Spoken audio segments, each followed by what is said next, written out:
You want to learn how to make chicken this crispy? I'm going to show you how on today's lesson, one-sided chicken confit. We're going to make crispy confit potatoes and asparagus to go with it, and we'll show you how to put it all together. Hello, and thanks for watching. Hope you enjoy this lesson. We're going to wash and cut Idaho potatoes into 1 1/4 to 1 1/2 inch tall rounds, and then we're going to slow poach them in chicken fat. We want to poach them between 225 and 250 degrees.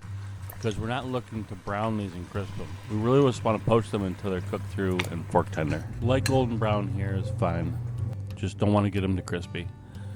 This is the point where I go ahead and I turn the pan off and I allow the potatoes to cool in the pan. It'll allow the potatoes to continue to finish cooking and get super tender. Also, I need the chicken fat to be cooled down so we can add the chicken for this process. Lay the potatoes out on the parchment paper and allow them to cool. Later we'll press them.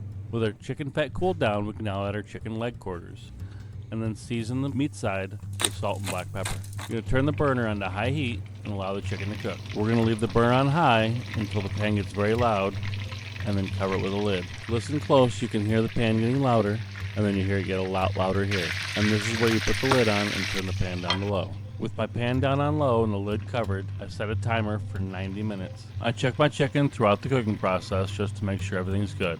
I'm looking for a nice golden crisp at the end, just like this. At this point, our chicken is cooked 90%.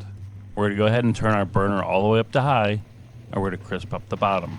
Skim any impurities out of the fat so that they don't burn and discolor the oil. Whenever your potatoes cool, go ahead and press them between parchment paper.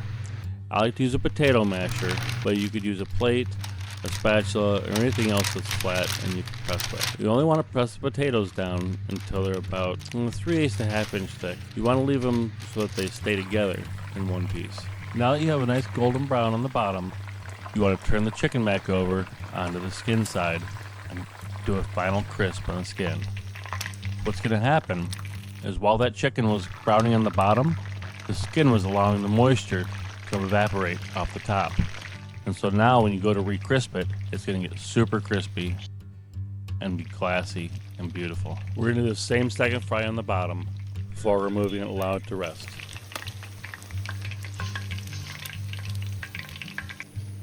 And how beautifully crispy is that? Allow the fat to get hot. We're looking for around 315 degrees or so.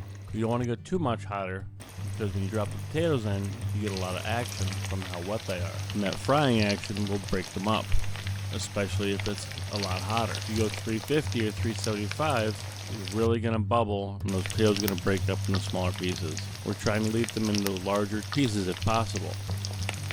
And so I want to go lower and slower. This is exactly what I'm looking for. Simply season with cracked black pepper and salt. You want to drain and strain the fat out of the pan and make sure you reserve the fat. I'll then clean up the excess bits out of the pan. You don't have to be perfect, just get the majority of it. We're going to get the pan hot again, add some more fat back, and then we're going to saute our asparagus. A little bit of garlic, salt and pepper, that's all you need. Let's plate it.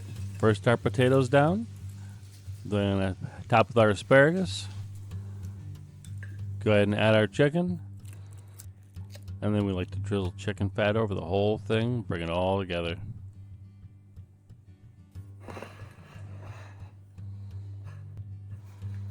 Are you ready to listen? Wait for it, and how crispy is that, huh?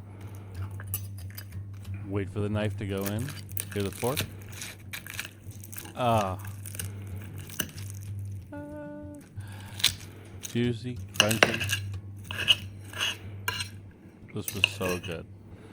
I can't wait to do it again. Potatoes, pillowy but crispy. Oh, they were so good.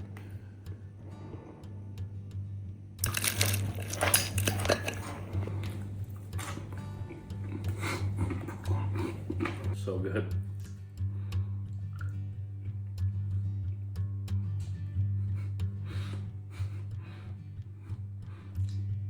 I hope you enjoy this lesson.